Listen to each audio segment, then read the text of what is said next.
Let's talk about a very important and widely used extrinsic reward system, which is called pay for performance. Pay for performance can be of various types. For example, one can be variable pay. Now, this variable pay can be based on a multitude of different parameters. It can be based on completing a task in a fixed amount of time. It can be based on meeting certain sales targets, for example, or it can be a commission that is paid on every sale that you do. Variable pay takes different forms in different organizations dependent on the kind of work that they are getting done. A second commonly used form is bonuses. Now, some people or some organizations give bonuses at the end of the year or end of the financial year. Some give bonuses during some other period of time, maybe during a quarter, often linked to performance. Now, in both of these cases, the reward mechanism or the reward you're getting is possibly money. It can also be in other ways. Variable pay can be and bonuses can also include things like recognition, best employee awards, which are also extrinsic motivators. A new form of pay for performance that we can see nowadays is ESOPs, or employee stock options, or employee stock option plans, to be more correct. What we are seeing is people or organizations are also rewarding their employees based on their performance with equity stocks of the company. The idea is that these stocks will gain more value as time goes on, and so the end result will ensure that the employee who's sticking on with the stock options gets a higher payout eventually. However, it is a very commonly used form of pay for performance nowadays. Now, first, before I get into why pay for performance is important, I need to tell you about some of the research.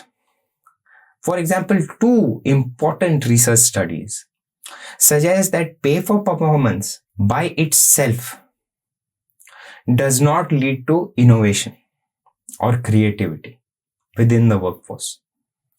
And second, there is a link between high levels or high pay for performance and reduced well-being. In both these cases, there is a caveat that I need to tell you, and that is they looked at pay for performance as the only means of income rather than a base salary plus some kind of incentive scheme, which is more common in India and some of the developing countries. So take it with a pinch of salt.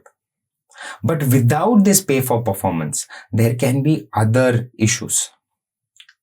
For example, if I do not have an incentive to perform, I might just do the bare minimum and not stretch myself. I may not be able to hit myself, or I may not be able to hit my true potential, so to say. Extrinsic rewards also ensure that goals become meaningful. Now, let me also give you a small example here. It may not always be about pay. It can be also about achieving some kind of reward which is intangible. For example, you might be studying for a particular certificate because you believe that the certificate would add future value to yourself, which is essentially an extrinsic reward. In a workplace setting, giving sales targets, for example, would only be meaningful if they were associated with some kind of extrinsic reward that is valued by employees. Second, it links goals of the company and the goals of an individual. I have multiple goals assigned to me at the beginning of the year. Now, as I mentioned, they need to be aligned to company objectives. However, why should I do them? It's for the company is benefiting, but they're not giving me anything. Extrinsic rewards in that sense motivate people to follow certain goals which are often linked to the company vision. This brings me to an important question. Should we give extrinsic rewards only based on individual performance?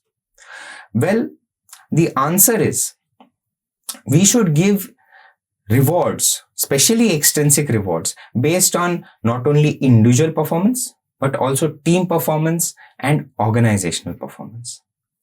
However, this is only in cases where work is interdependent, in the sense that I individually cannot achieve a particular goal.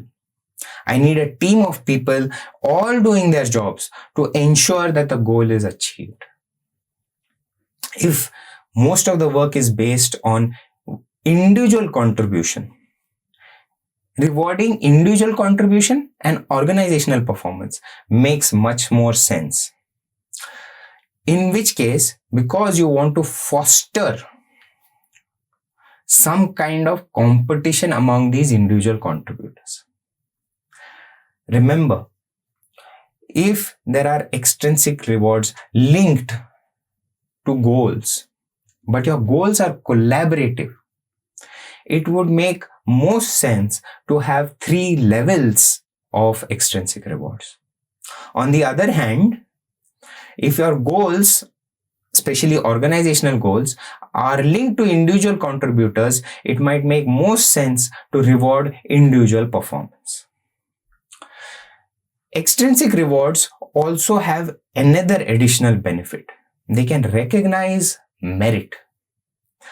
Usually, extrinsic rewards are given to people who perform higher compared to everybody else. In the last week, we discussed about the bell curve, and I said one of the aspects of bell curve is you are able to identify your highest performers who potentially also have the highest potential. Now I need to retain them, and one way of retaining them is by providing them with some kind of extrinsic rewards. This might be in the form of pay, it can also be in the form of promotion, it can also be in the form of training, or sending them for certain certification courses or certificate courses, which is again a part of training. But extrinsic rewards recognize merit. Extrinsic motivation leads people to think, plan, and act long range. If that does occur, it should help prevent or lower stress and put an individual on the road to happiness. So it's very important that you think about your extrinsic reward strategy as more holistic than just pay. To sum up this week, we discussed some of the commonly used pay for performance models.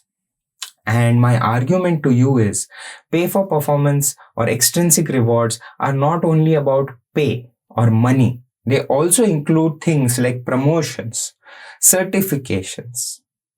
Learning and getting a certification can also be rewarding because it motivates you or it somehow enhances your future self. We also talked about how to make your extrinsic rewards program more meaningful or more effective. And my argument to you is extrinsic rewards are supposed to make goals more meaningful. So these goals need to be linked. Individuals' goals need to be linked to the company strategy. Rewarding those behaviors which help the company strategy or the company vision are the ones which will lead to more motivation. Recognize merit using your external rewards program. Recognize your top performers. Giving them external or extrinsic rewards will ensure that you retain them. And these rewards may not always be in the form of money or pay. They can also be in the form of promotion, more challenging assignments on different places, etc. Thank you, and I shall see you in the next video.